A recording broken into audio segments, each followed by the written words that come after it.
Welcome to the Business of Travel, the official podcast of the Global Business Travel Association. I'm Mike Daly, the chair of the GBTA Technology Committee, and I'll be your host for today's episode of the Tech Safari, sponsored by the Tech Committee. Today we have our esteemed guest is Jean Belanger. He is the CEO and founder of a company called Cerebri AI. Welcome, John. Could you tell the audience a little bit about yourself? Great. Thanks for the invite, Mike. I'm a serial entrepreneur. I've started three software companies basically from a blank sheet of paper. The first one we took public and sold that to Motorola in 2000. My second startup was a data science company, more in the supply chain, big retailers. We had 4 of the top 10 retailers in the United States as customers. Walmart, CVS, Best Buy, and Lowe's. And we started Cerebri AI in 2016, and we've built a very sort of state-of-the-art engineering and AI platform to be able to provide really what we think are great analytics for our customers. And that's just a basic thumbnail. I went to school in the UK and in Canada, where I'm from, and I hope I can provide some interesting answers for you today. Thank you. Perfect, John. Thank you. I appreciate it. So with all the chaos created recently with NDC, travel analytics are more important than ever. When you throw in sustainability and DEI initiatives, plus trying to track travelers and their spending that's happening outside of the program, buyers and TMCs literally have their hands full, to say the least. So let's start there and tell me what constitutes state-of-the-art travel analytics today in your estimation? Good question. So the first thing to me is the same as it is for any enterprise system, which is fundamentally, do you trust the data that you're looking at? Is that data auditable? Is it verifiable? And does it add up? The old accounting regime has never been truer than it is today. Debits equal credits. It has to reconcile. So if you don't trust your data, then that's where you start. And of course, artificial intelligence is all the rage today, and everyone wants to use AI to do analytics. AI is basically a data science. And in data science, data comes first. It's not very glorious. It's not very, interesting for a lot of folks. But data engineering is really, really important. And the more you rely on data, the more its significance rises to the top. In terms of data engineering, you need to be fast. In other words, the stock market is the epitome of analytics. You want to buy if you want to buy a stock today, let's say you want to buy whatever, if you want to buy Exxon or Microsoft, it doesn't matter the name. You're not going to buy a stock with using 30-day-old pricing information. You want to know the price at the moment, so you can make a judgment call as to whether that price is reasonable. So when you move into enterprise, which traditionally has used any number of different systems, and sometimes you report every 30 days, every week. These delays are no longer really, really useful for people. You want to know the answer right now because you have to make a decision. Everyone says the world has, sped up. Well, it's true. Yep. So speed matters, but it has to be with accuracy. You can't go fast and make mistakes. That doesn't help. So automation has to be brought to bear on the topic. And so one of our major preoccupations in my company at Cerebri AI is basically we want to automate data engineering and want to create trust in the data. So with automation and trust, all of that increases the accuracy of the data in the view of the user. And in order to be able to reconcile data streams, you have to be able to move quickly, and you need expertise. So in the travel sector, one of the reasons we decided to focus on travel is that it requires highly specialized skill. And in travel in particular, it's a very interesting enterprise spend category. It's surely the largest spend category in most enterprises where the data is not resident inside the enterprise. So you have a heck of a time because you have to gather multiple data sets from different vendors. You have your TMC data, you have your credit card provider, you have your expense report system. And so all of these data sets have to be brought in, reconciled. So you have what effectively we call one source of truth. One source of truth means that you use one set of data for all of your analytics and reporting. So that covers basic reporting of raw data direct from the systems. It includes business intelligence, which has a whole set of models all to itself. And then increasingly AI models, which are far more sophisticated and much more powerful. So those are the base things that you need. And you need to be able to, in your data engineering, in your reconciliation process, you need to be able to fix problems as they occur. So that, for instance, a traditional travel problem is Marriott. Is it spelled with 2 R's, 2 T's, 1 R, 1 T? All kinds of typos come in through expense reports, and the data engineering system has to be able to manage all of this and to see these problems and to deal with them, fix the data, reconcile it, make sure it's got a high match rate, and so that no one is left behind. So what I view as important in analytics is speed, trust, accuracy, verifiability, and auditability. And the golden rule in enterprise has always been, if you can't measure it properly, you could never improve whatever activity you're undertaking. And of course, there's no enterprise today that does not want to improve their results. Wall Street demands it, management demands it, and customers surely today are far more sophisticated than they've ever been. And they truly demand it today like no other time we've ever seen. And of course, you have some gold standard out there where you have companies like Amazon that has roughly 200 million individualized websites for their individual consumers like myself, and I'm sure our listeners. These prodigious accomplishments in technology are raising the bar for everyone. So that's my summary on what is needed in travel analytics today, Mike. Yep, no, that's great. I've never heard of Amazon, so I've got to go back and Google that at some point and see who they are. We're here to help. It all sounds great, right? And as a technology salesperson for the last 30 years in corporate travel, one of the things I encounter is I have a great solution and people want it. But as we all know, travel buyers and travel programs typically don't have a budget. So they've got to go get approval from other, typically finance, and they've got to prove what the ROI is. And in most cases, I think that magic number is a 10-to-1 ROI. So when I'm thinking about analytics, how does one approach this where I can guarantee or at least strive to get 10x returns? Can you talk a little bit about that? Yep. The return on investment in software is and enterprise software in particular is an interesting topic, because everyone who does not sell software thinks that it's easy to sell software because there's no cost of goods. If you buy a pair of shoes or a bathing suit or whatever, there's cost of textile and rubber and all these things. And, margins are dramatically less than a piece of software that basically gets fired over the internet to the customer.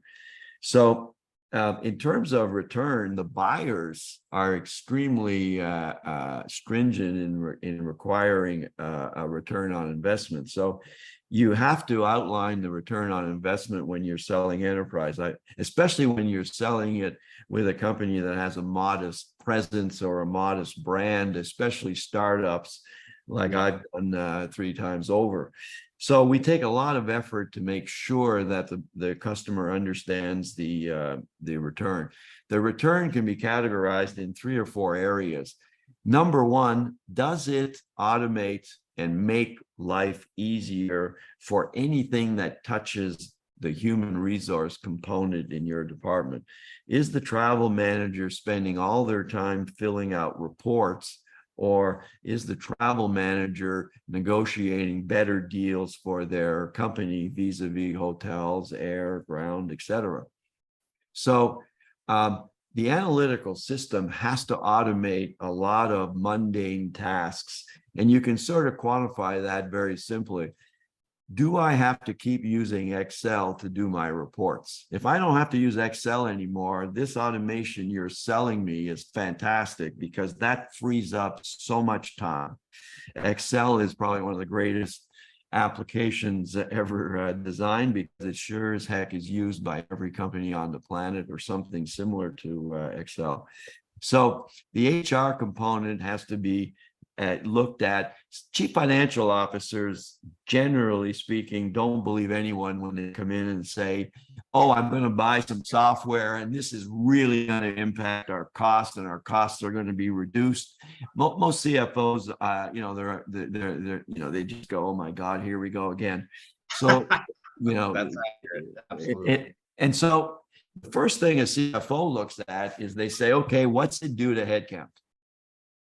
CFOs are judged in Wall Street how they manage costs, and in our system of companies and enterprise, that judgment call is a large part of that is whether the CFO has a handle on the headcount in the company. When you're growing really, really fast, it doesn't matter as much, but when you're managing cost, especially in an inflationary environment, where costs go up quickly, you still have to maintain margins.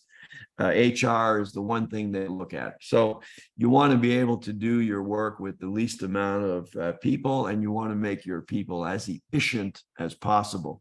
So that's the first thing. You've got to be efficient, and you've got to help the travel manager with the time that they spend on mundane tasks that don't add any value but are requirements of the job.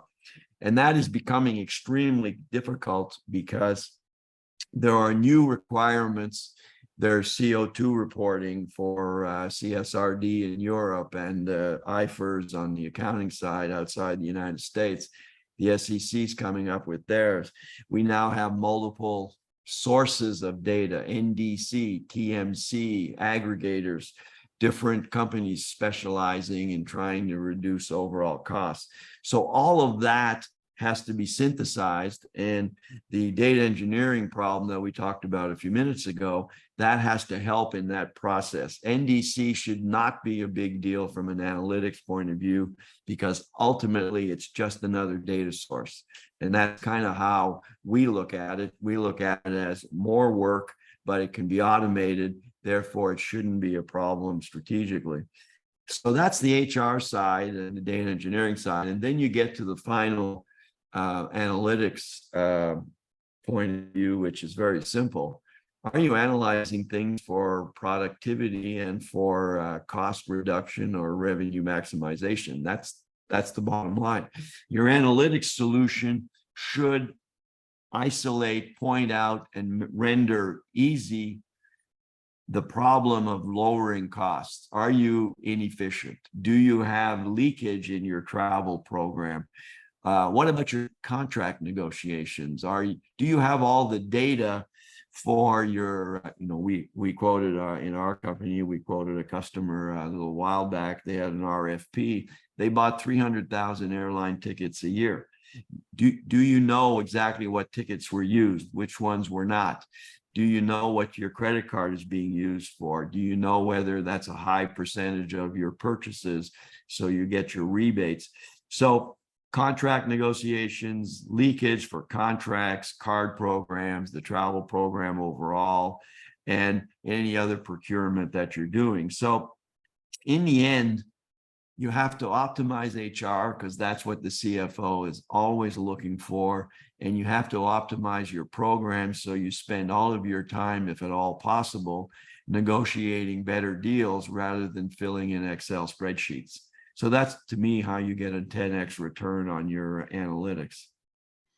That's interesting. I appreciate that. So I like what I'm hearing. I have a great return. You've proven that out to me. I've gotten the CFO on board. They have approved us to move forward. And I think you started to touch upon this, but how do I use this information specifically? Like, how do you recommend we do this? Is this something I'm going to generate reports? Do I get access to dashboards? Which employees should be utilizing this? And then how does that ultimately help me with things like DEI or CO2 emissions or productivity? If you could talk a little bit about that. Okay, the use of data is what it's all about. You can have whatever fancy pants data engineering you have, and you can reconcile 1,000 data sources. But if the user of the data cannot use it efficiently, it's not terribly helpful. Yeah. So there's a dichotomy, and one of the reasons why useful information is hard to get sometimes is there's two basic, not to get too technical, there's two basic areas in computing that are required to have good reporting. The first is you got to get all your data engineering and your transactions, and you got to get all of that in near real time, if at all possible. Like we do that in near real time because I'm sort of obsessed on going fast and accurately. That's my view, and that's what I've been doing for multiple companies. So you want to do that transactional processing with speed. But when you get to reporting, you cannot use the transaction engine to do the reporting, because if a report is required and you're running it off of the transaction system, the reporting is so compute intensive, it takes over the entire computer and your transactions slow down. So what you have to do is you have to take your transaction engine that creates this one source of truth that you use for everything. It's key in enterprise, just to go over something I should have mentioned earlier.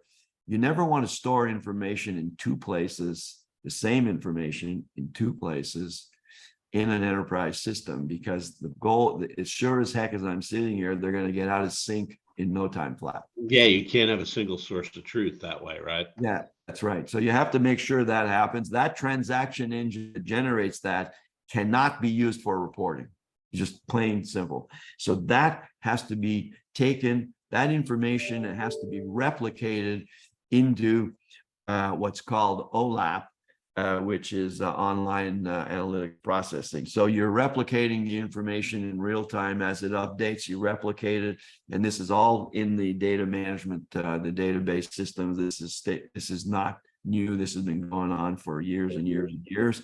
You build an OLAP information based system on the front end, and that system has to be able to provide you with the information as required by the end user.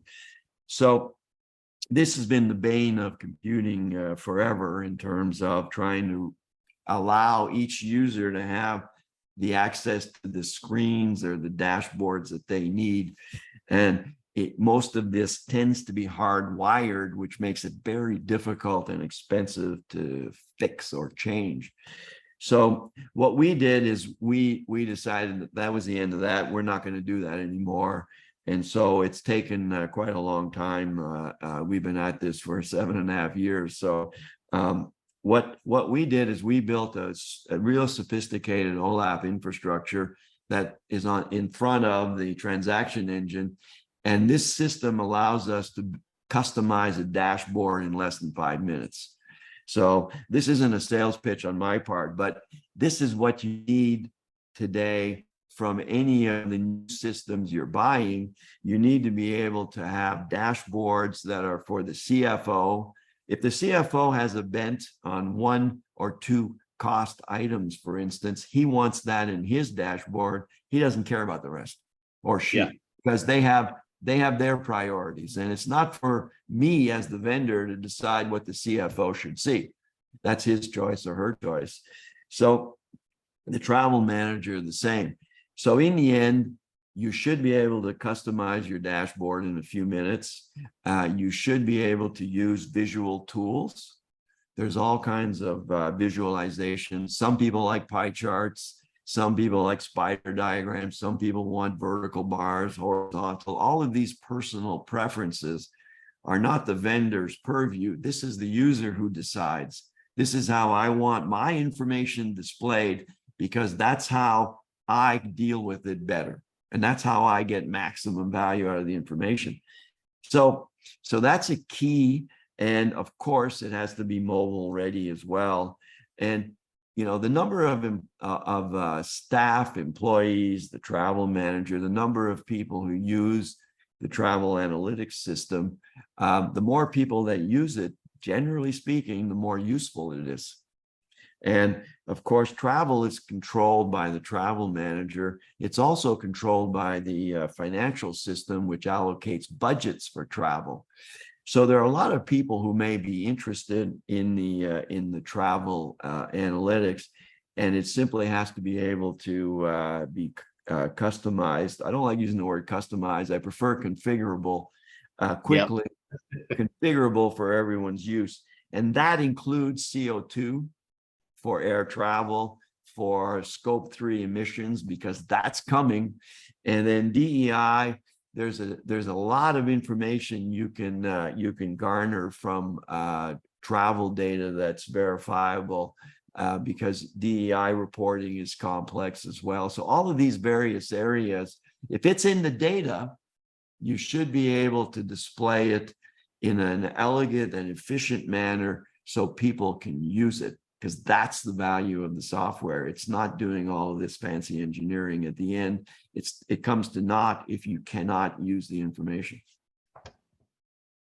Awesome. Thank you for that insight, John. Really appreciate it. And I think what we'll do too is we'll make available a summary in maybe slide format, or maybe it's a guide. We'll decide later how we do that, but we'll make that available to all the listeners of the podcast. I'd love to shift gears here and have a little bit of fun as we close this session out. So I'll ask a question. If you were able to have dinner with 3 individuals, dead or alive, who would they be and why? Who do I want to have dinner with? Well, I know you want to have dinner with me typically, but I know, that's what I was about to ask. Historical figures, who would you want at that table? Oh, that's interesting. In reverse chronological order, how's that? That works. I think I'd want to have dinner with Winston Churchill. I've been an incredible admirer of what he did over his career, both good and bad. Yes. He got some horrible things. He got some things horribly wrong, but he got the big picture right. So he's a fascinating figure. Next, I probably would want to meet. I'd want to have dinner with Napoleon. So I'm French Canadian, so I've got to have some French impact here. So it's a requirement, right? Yeah, it's kind of like but the interesting thing about Napoleon is he obviously was a brilliant general, but more importantly, he was an incredible administrator. He wrote the entire, he was responsible for the legal system used in France today. He really changed the country in many, many ways for the better. And of course, his war record and the wars and Waterloo, that takes precedence in most people's minds, but he was interesting. And then I'd probably go, if I want to go way back, I think that the character that captivated me when I was young and in school was Hannibal, who took, I guess he's known for taking the elephants over the Alps into Italy in order to be able to fight the Romans. The Carthaginian Wars, he was from Carthage. in North Africa is just a fascinating time, and of course it provides a lot of background into why the Roman Empire was so powerful and so successful. So I like history. I read a lot of history, so I'm interested in historical figures. So that's who I probably would want to have dinner with. Super interesting. You've got a military theme there as well. Where Unfortunately, are you guys going? Are you going to a dive bar, like a fast food restaurant, or are we going to Delmonico's in Vegas? Fine well, dining experience. What's your choice? well, I have to go French. So, All right. escargot and et cetera. So, fish, French, that would be great. Although I have to tell everyone, you did introduce me to that super steak at Delmonico's in Vegas at the Venetian. And I don't know what you call that big steak, but that was probably the best steak I've ever Tomahawk. had. The tomahawk. The The other thing, tomahawk. you got to make sure, Napoleon might have seafood allergies or something. So Yeah, exactly. Well, thank you, John. I really appreciate your time. I found it very valuable. I think the GBTA membership will find it valuable as well. On behalf of GBTA and the Tech Committee in particular, thanks for your time today. For the audience, you've been listening to The Business of Travel, the official podcast of the Global Business Travel Association. For more information about GBTA and its work, visit us at gbta.org. John and I hope to see you all in Dallas for convention, and be sure to rate and review us wherever you get your podcast today. Until next time, thanks for listening.